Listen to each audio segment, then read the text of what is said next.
Moi, j'ai peur de ça. Euh, j'ai peur. Ouais, ce serait tellement dommage. Après, je pense quand même qu'ils vont se revoir, ils vont se dire adieu et tout. Et que Kuma va tenir promesse parce que il, il veut qu'elle reste en vie, tu vois. Il veut qu'elle soit protégée et tout. Et du coup, il veut que. Même pour son royaume, pour plein de trucs, il pourrait faire pression sur plein d'autres trucs, tu vois. Et même, je sais pas, je pense qu'ils ont dû implanter une puce à l'intérieur de Kuma pour le suivre H24, pour savoir parfaitement où il est à chaque fois. Je sais pas. Il doit y avoir des moyens.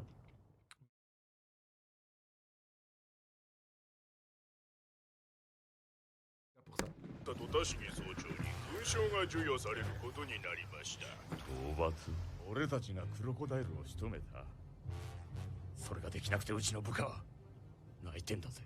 おい君、政府上層部のジジイどもに伝えて。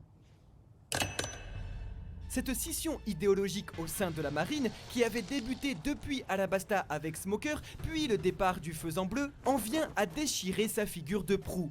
Akainu Sakazuki, véritable chien de garde. Ce dernier voit son mangaka multiplier ses humiliations en Terre Sainte. Au chapitre 793, il faisait déjà face aux Golosei en personne, se positionnant déjà il y a 8 ans comme adversaire des doyens, les insultant et leur reprochant tout simplement, oui, leur façon de gouverner. Au chapitre 1092, l'amiral en chef était en plus de cela victime du homard. J'entends par cela les caprices absurdes des dragons célestes qu'Akainu subissait alors qu'il était en train de nous dévoiler comme par hasard son affect pour Kuma. 屋上か。麦わらのルフィ。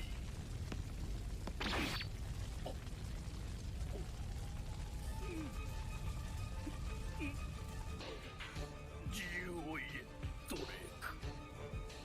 俺の正義だ。羨ましいよ。違う。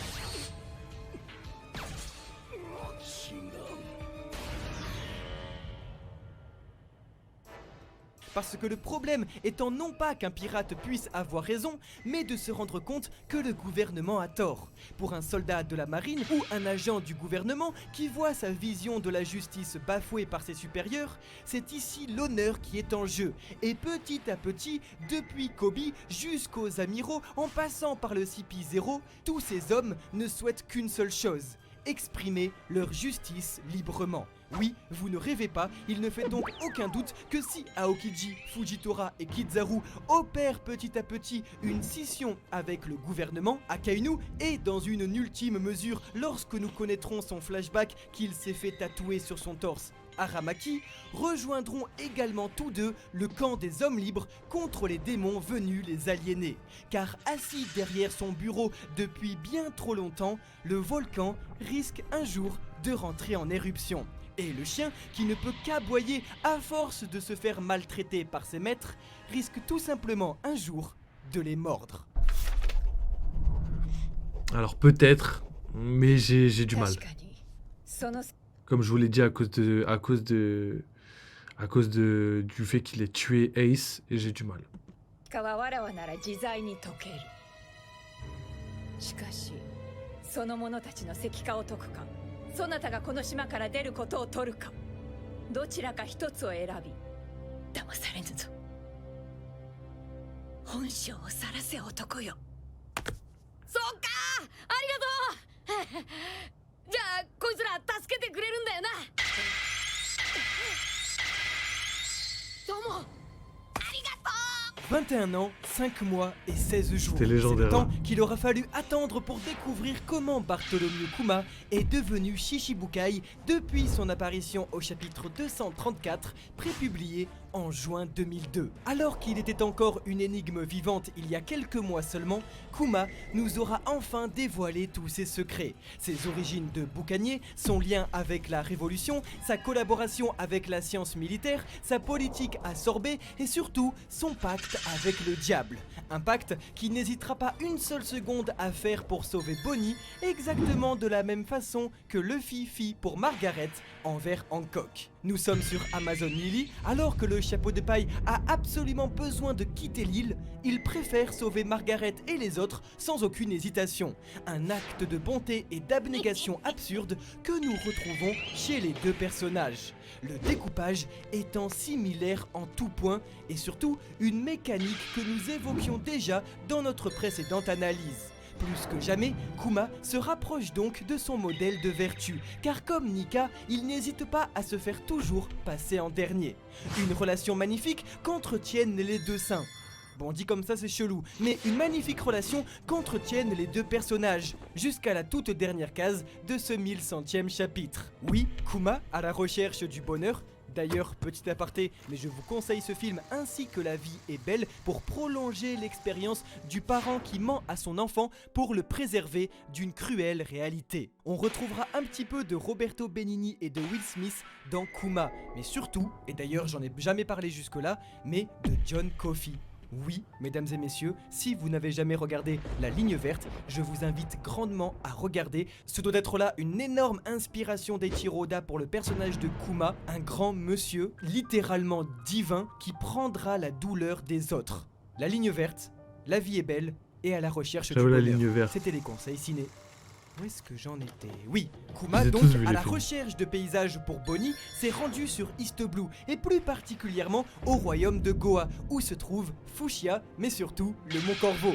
Bien qu'il soit légitime donc de se demander si au prochain chapitre, Kuma ne va pas rencontrer Luffy âgé de 15 ans, je vous rassure, il s'agit sûrement ici d'un magnifique moyen pour Eiichiro Oda d'illustrer la richesse de son univers jusqu'au bout, montrer que la vie de Kuma va jusqu'à influencer les plus grands et légendaires individus comme les plus insignifiantes personnes, pour prouver jusqu'au bout qu'il est la pierre angulaire du récit, comme une figure de mystère pour tous les personnages et les lecteurs. Maintenant, nous comprenons donc les larmes de la trop jeune supernova sur sa Baodi. Wait, mais en fait elle a rien à foutre là, elle.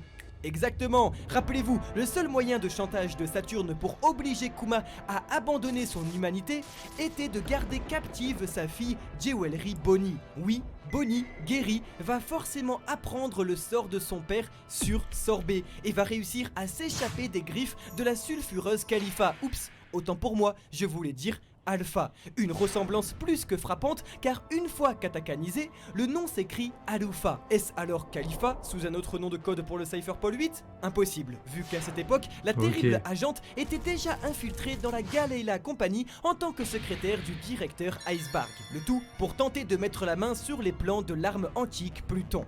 Ainsi, Donc on en a déjà parlé de tout ça, mais ok, ils avaient quand même fait le taf, donc parfait.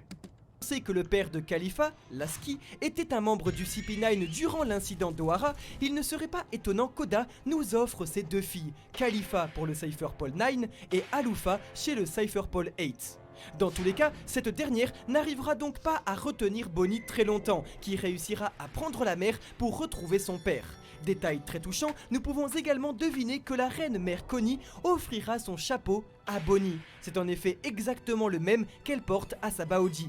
Connie va donc nous faire une chance. Également, nous pouvons déduire qu'une fois guérie, elle se fera percer là où la saphirite l'avait atteint, car c'était un compliment de son papa qui lui disait qu'elle était jolie grâce aux bijoux. Ainsi, prit la mère Jewelry Bonnie depuis le royaume de Sorbet. Et vous savez où se trouve le royaume de Sorbet? À South Blue. Et que disait Marshall D. Teach au chapitre 595?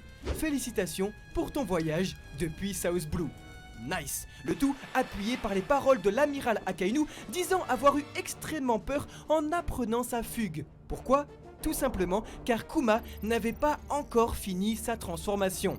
Rappelez-vous, à Sabaody, Kuma avait encore son humanité, ce qui veut dire qu'à un moment donné, Bonnie était libre et guérie. En d'autres termes, durant l'arc de Sabaody, Saturne n'avait plus aucun moyen de pression sur le boucanier. Et il ne fallait absolument pas que les deux se rencontrent. Voilà pourquoi c'est dans une immense ironie que nous risquons d'apprendre que pourtant présents tous les deux sur la même île, les deux vont seulement se croiser. Alors que si ils s'étaient rencontrés, tout aurait été différent. Kuma n'aurait plus eu besoin de se sacrifier. Une tragédie humaine à l'instar de Kalgara et Norland. Si les deux avaient pu se revoir, leur vie aurait totalement été différente. Mais le destin en décida autrement. Et il risque de se passer la même chose pour Kuma et Bonnie. Moi, j'ai peur de ça. j'ai peur.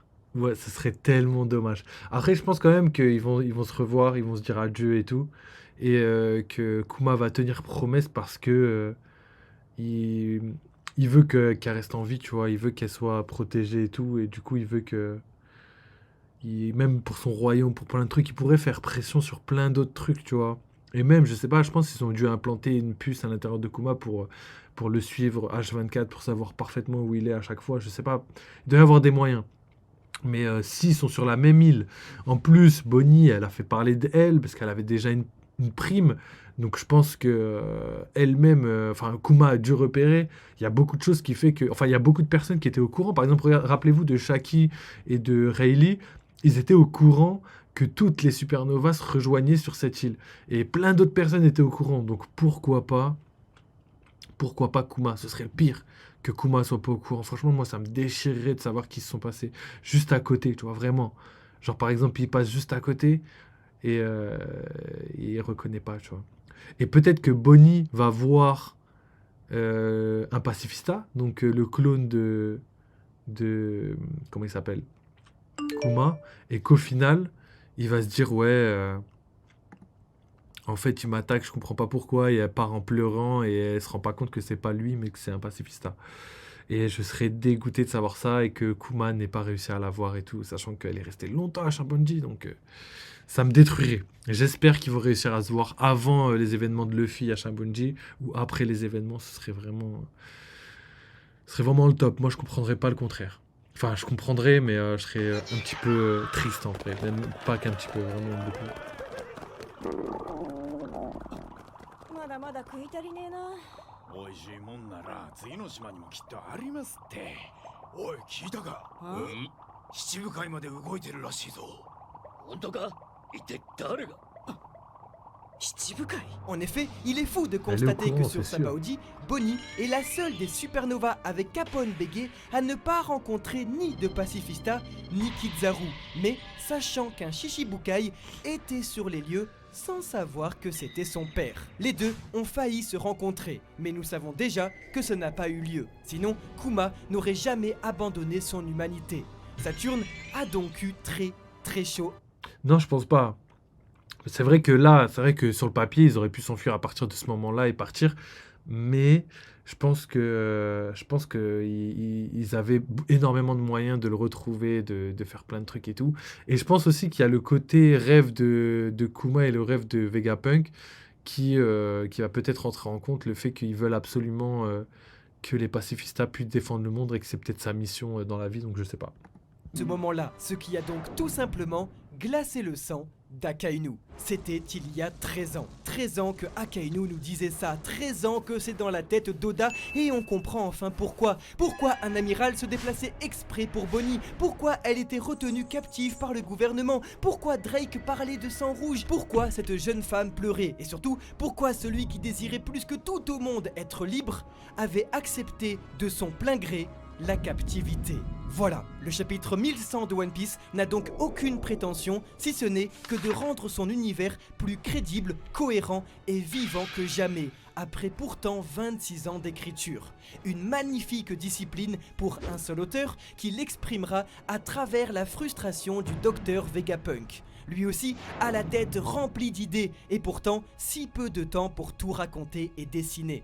Lui aussi aimerait se diviser en 6. Lui aussi, après avoir obtenu tous les moyens du monde, reste prisonnier de sa propre ambition. Un exploit pour l'auteur et un très beau cadeau pour ses fidèles lecteurs. Car après tout ce temps depuis qu'il nous avait dit adieu, la boucle est enfin bouclée. Et nous comprenons pourquoi cet homme voulait absolument nous faire voyager.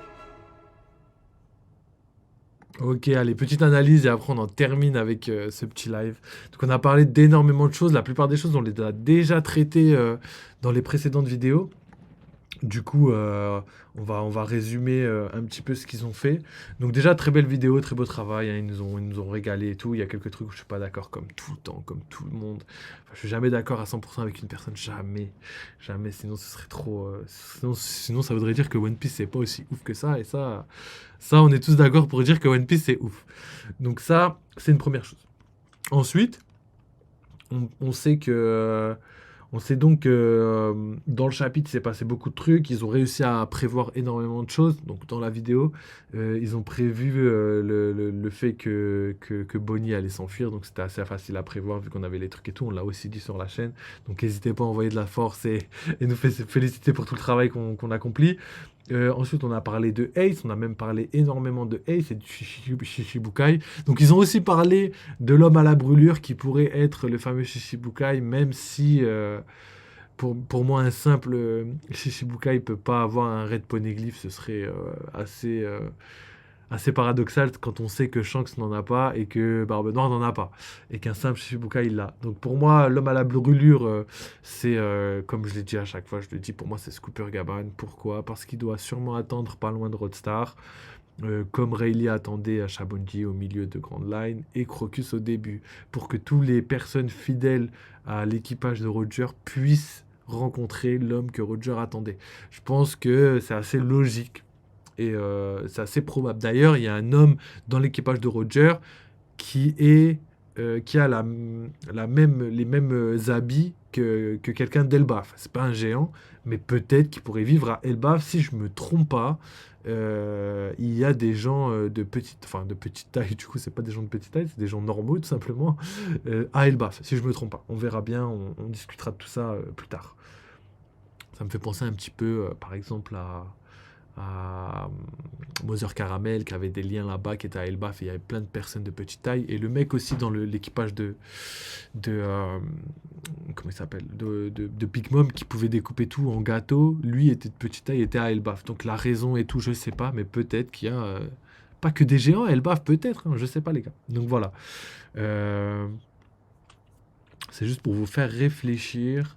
Ensuite, on a parlé des flashbacks, on a parlé du fait que Barbe Blanche pouvait être boucanier.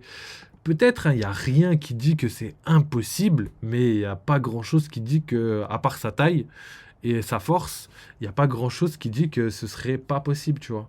Après, le fait qu'il soit considéré comme l'homme le plus fort du monde il y a 2 ans, pourrait justifier le fait que ce soit un boucanier, tu vois. Parce que peut-être que les boucaniers sont des êtres hyper puissants, tu vois.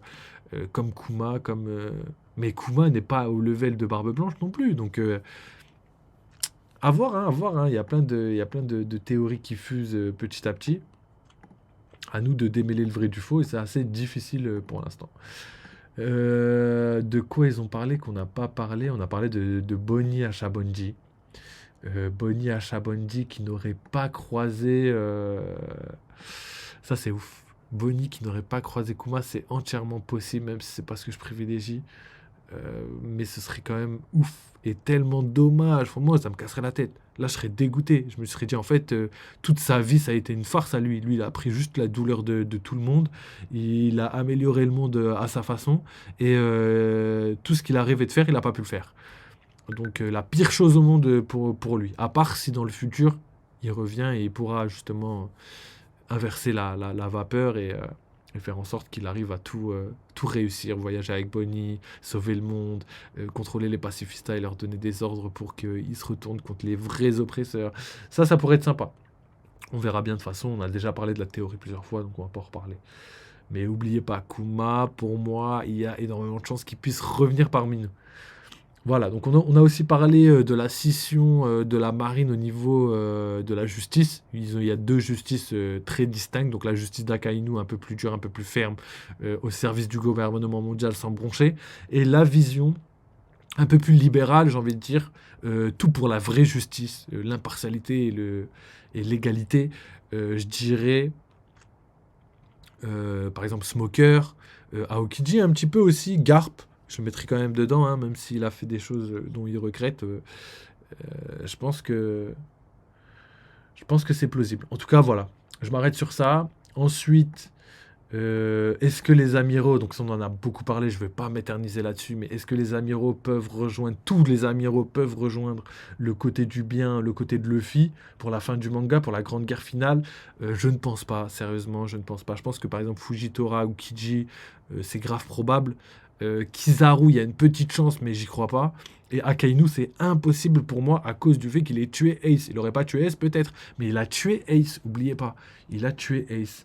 Et on l'appelle le chien rouge, et un chien, Les chiens, dans leur tempérament, c'est des gens hyper fidèles. Ils feront jamais autre chose que rester fidèles à leurs principes et à leur maître.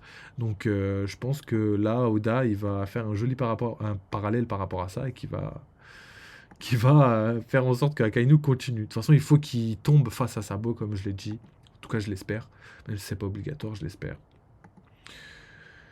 Donc voilà, après ils nous ont donné 2-3 petites informations. Un califat, moi pour moi, ouais, je savais même pas que le père de Khalifa, c'était le mec qui a été envoyé à Ohara. Je sais pas comment ils ont eu cette information, j'ai regardé. Et du coup, moi, ça m'étonnerait vraiment pas que ce soit des sœurs, je dirais pas jumelles et tout, mais c'est cohérent dans le sens où ce serait une famille au service du gouvernement mondial qui obéirait aux lois un petit peu des dragons célestes, quoi. Des familles restreintes qui ont des postes restreints. Ils invitent pas n'importe qui dans le gouvernement mondial, donc c'est cohérent. Moi, je trouve que c'est cohérent. Euh, et après, on a vu Bonnie à Shabondi, on en a déjà parlé. Donc, est-ce que Oda va faire en sorte que Bonnie et Kuma ne se rencontrent pas, ou est-ce qu'il va tout faire pour les faire se rencontrer?